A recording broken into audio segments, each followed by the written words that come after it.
Good morning students, once again welcome back to the class. Today we are going to discuss about the poem Pratham Dipali. আমি এই প্ৰথম দীপালি কবিতাটোৰ learning objective আৰু প্ৰথম দুটা স্তবকৰ বিষয়ে আজি আলোচনা কৰিম কিন্তু তাৰ আগতে লাষ্ট ক্লাছত আমি বুৰঞ্জী অধ্যয়নৰ প্ৰয়োজনীয়তা এই চ্যাপ্টাৰটোতনো আমি কি কথা পাইছিলো হেখিনি কুইকলি খুব শৰ্ট কৈ সমুকৈ এবাৰ ৰিকেপ কৰি লওঁ বলাচোন আৰু লাষ্ট ক্লাছত আমি পাইছিলো যে বুৰঞ্জী শব্দটোৰ অৰ্থ কি বুৰঞ্জী লিখাৰ প্ৰচলন কেনেকৈ হৈছিল আৰু বুৰঞ্জী সমূহৰ ভাষানো কি আছিল লগতে এই বুৰঞ্জী সমূহৰ দ্বাৰা আমি কি কথা শিকিব পাৰো প্ৰথমতে আহো বুৰঞ্জী শব্দটোৰ অৰ্থলৈ বুৰঞ্জী শব্দৰ অৰ্থ হ'ল নজনা কথা জনোৱাৰ ভৰাল সংস্কৃত ভাষাত ইয়াক ইতিহাস বুলি কোৱা হয় এই বুৰঞ্জী সমূহ পোন প্ৰথমে টাই ভাষাত লিখাৰ প্ৰচলন আছিল 1228 খ্ৰীষ্টাব্দত যেতিয়া আহোম ৰাজকোঁৱৰ চুকাফা অসমত আহি প্ৰৱেশ কৰে তাৰ পিছৰ পৰা বুৰঞ্জী লিখাৰ প্ৰচলন হয় আৰু এই বুৰঞ্জী লিখাৰ প্ৰচলননো কিদৰে হয় তাক লৈ এটা কাহিনী আছে চুকাফাই যেতিয়া অসমলৈ আহিছিল পাটকাই পৰ্বতৰ পাৰ হৈ যেতিয়া অসমলৈ আহি থাকোতে তেওঁৰ লগত মুঠ 1080 জন লোক লৈ আহিছিল আহি থাকোতে এই 1080 জনৰ ভিতৰত 60 জন লোকৰ 60 জন মানুহৰ মৃত্যু হ'ল আৰু 7 জন হেৰাল এতিয়া চুকাফাই নিজৰ লগত অহা এজন পণ্ডিতক এই গোটেই কথাখিনি লিখি ৰাখিবলৈ ক'লে যে কিমানজন লোকৰ মৃত্যু হ'ল কিমানজন আহিছিল আৰু কিমানজন হেৰাল এই যে লিখাৰ প্ৰথা আৰম্ভ হ'ল তাৰ পিছৰ পৰাই ক্ৰমান্বয়ে যি ঘটনা সংঘটিত হয় সকলো কথা বিস্তাৰিতভাৱে বৰ্ণনা কৰি বুৰঞ্জী লিখাৰ নিয়মৰ প্ৰচলন হয় এতিয়া বুৰঞ্জীসমূহ হ'ল সম্পূৰ্ণৰূপে সত্যৰ ওপৰত আধাৰিত তাত কোনো কাল্পনিক ঘটনাৰ স্থান নাই তাত যি ঘটনা হয় তাকে হুবহুভাৱে লিপিবদ্ধ কৰা হয় এই বুৰঞ্জীসমূহ প্ৰথমতে যদিও টাই ভাষাত ৰচনা কৰা হৈছিল কিন্তু পিছলৈ অসমত বাস কৰা লোকসকলে সমসাময়িক সেই সময়ত যি কথিত ভাষাৰ ব্যৱহাৰ কৰিছিল সেই কথিত ভাষাতে বুৰঞ্জী লিখাৰ আৰম্ভ হয়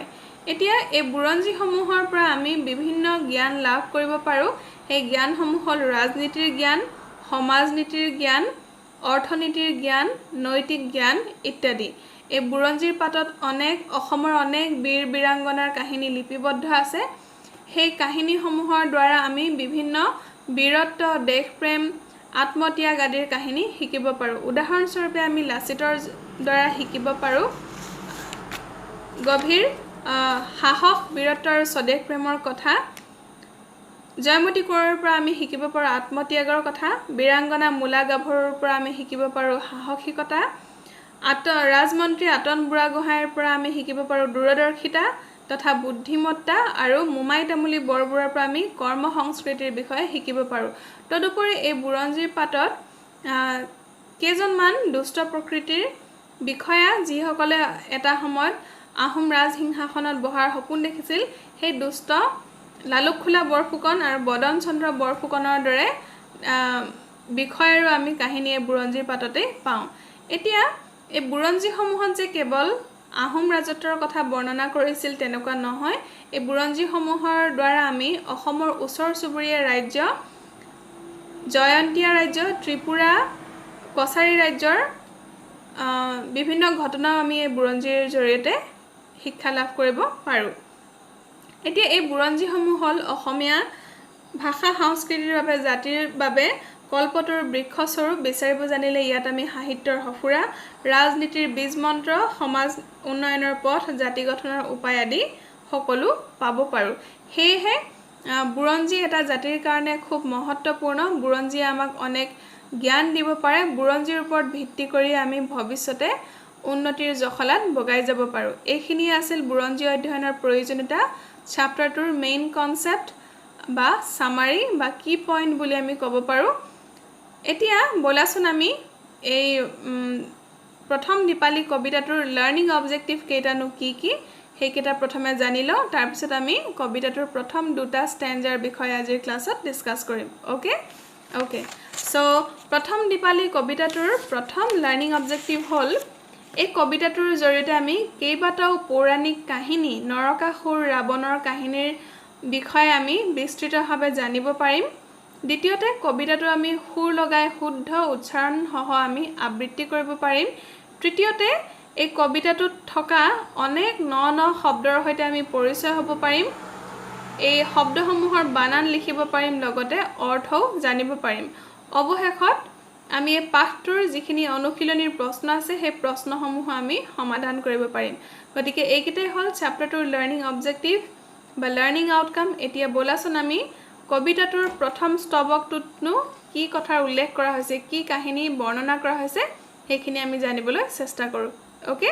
সো প্ৰথম স্তবকটোত লিখিছে পৰম প্ৰতাপী নৰক আছিল আমাৰ দেশৰ ৰজা কামাখ্যাৰ বাট মেখেলা উজোৱা তেওঁই শিলেৰে সজা আৰু যেহেতু আমি সকলোৱে গুৱাহাটীত আছো গতিকে আমি সকলোৱে কামাখ্যা মন্দিৰৰ কথা জানো এই কামাখ্যা মন্দিৰক লৈ পেলাই এটা কাহিনী পৌৰাণিক কাহিনী আছে সেই কাহিনীটো হ'ল যে এসময়ত অসমত এজন পৰম প্ৰতাপী এতিয়া পৰম প্ৰতাপী শব্দটোৰ অৰ্থ হ'ল খুব শক্তিশালী আৰু পাৱাৰফুল পৰম প্ৰতাপী এজন ৰজা আছিল তেওঁৰ নামটো আছিল নৰকাসুৰ আৰু কবিতাটোত সেই নৰকাসুৰৰ নামেই ছুটিকৈ নৰক বুলি উল্লেখ কৰিছে গতিকে এই পৰম প্ৰতাপী নৰকাসুৰে যি সময়ত অসমত ৰাজত্ব কৰিছিল সেই সময়ৰ ঘটনা এয়া এদিন নৰকাসুৰে কামাখ্যাৰ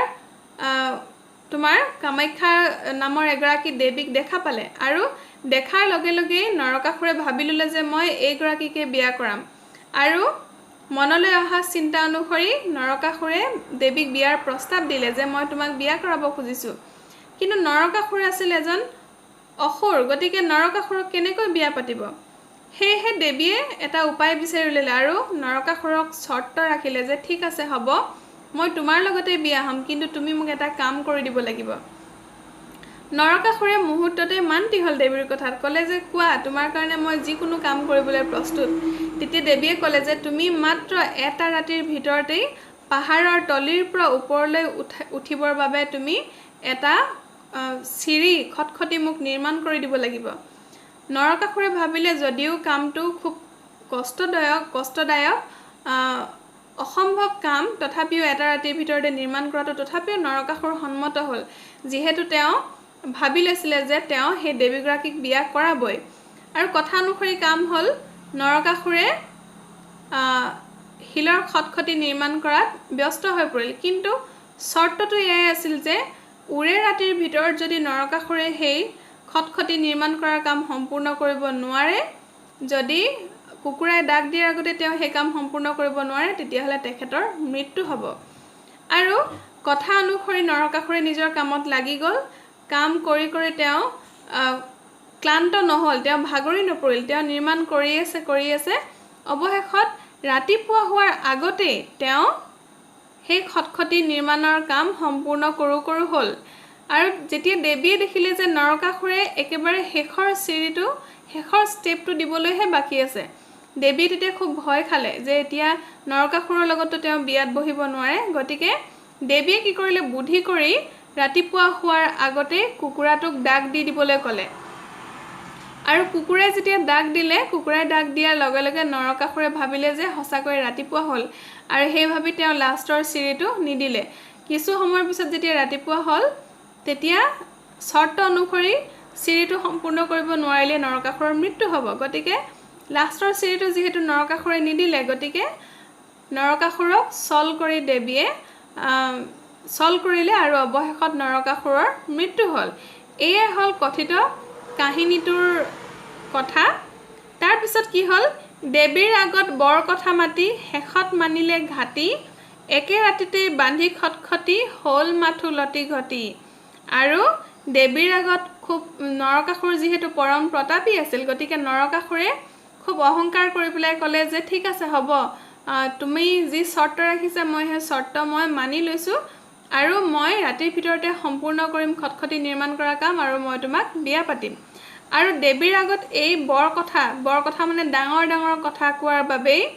শেষত মানিলে ঘাটি নিজে হাৰিলে পৰাজিত হ'ল আৰু একে ৰাতিতে বান্ধি খটখটি হ'ল মাথো লটি ঘটি আৰু একে ৰাতিৰ ভিতৰতে তেওঁ এই খটখটি বন্ধাবলৈ যাওঁতে তেওঁৰ লটি ঘটি হ'ল অৱশেষত তেওঁৰ মৃত্যু হ'ল এই হ'ল এই দুটা স্তবকৰ কাহিনী এতিয়া তোমালোকৰ নিশ্চয় মনত থাকিব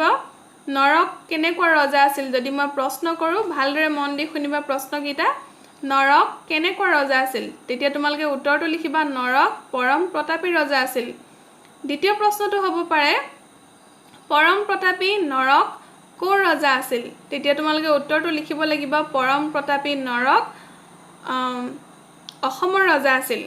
দ্বিতীয় প্ৰশ্নটো হ'ল দেৱীৰ আগত কোনে বৰ কথা মাতিছিল তেতিয়া তোমালোকে লিখিব লাগিব দেৱীৰ আগত নৰকাসুৰে বৰ কথা মাতিছিল একে ৰাতিতেই খটখটি বান্ধিবলৈ যোৱাত নৰকাসুৰৰ কি হৈছিল তেতিয়া তোমালোকে লিখিব লাগিব একে ৰাতিৰ ভিতৰতে খটখটি বান্ধিবলৈ যাওঁতে নৰক ৰজাৰ লটি ঘটি হৈছিল সো ডিয়াৰ ষ্টুডেন্টস এইখিনি হ'ল ফাৰ্ষ্ট দুটা স্ট্যান্ডাৰ মূল কথা এতিয়া তোমালোকৰ আৰু এটা প্ৰশ্ন থাকি গ'ল মই পাহৰিছিলো সৰি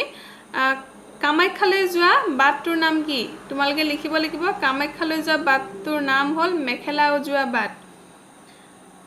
সো ডিয়াৰ ষ্টুডেন্টস এইখিনি হ'ল আজিৰ চ্যাপ্টাৰটোৰ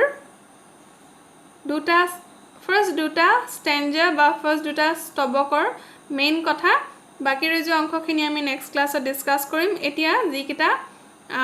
এক্সট্ৰা কোৱেশ্চন যিকিটা আমি অৰেলি ডিসকাস কৰিলো সেই কোৱেশ্চন কিটা মই তোমালোকক পিডিএফত গুগল ক্লাছৰুমত দি দিম কেৱল প্ৰশ্ন কেইটাহে দিম তোমালোকে উত্তৰখিনি নিজে কৰিবলৈ চেষ্টা কৰিবা as a homework okay so okay students then for today আজি আমি ক্লাছটো ইমানতে সামৰিছো নেক্সট ক্লাছত পুনৰ লগ পাম আজিলৈ থ্যাংক ইউ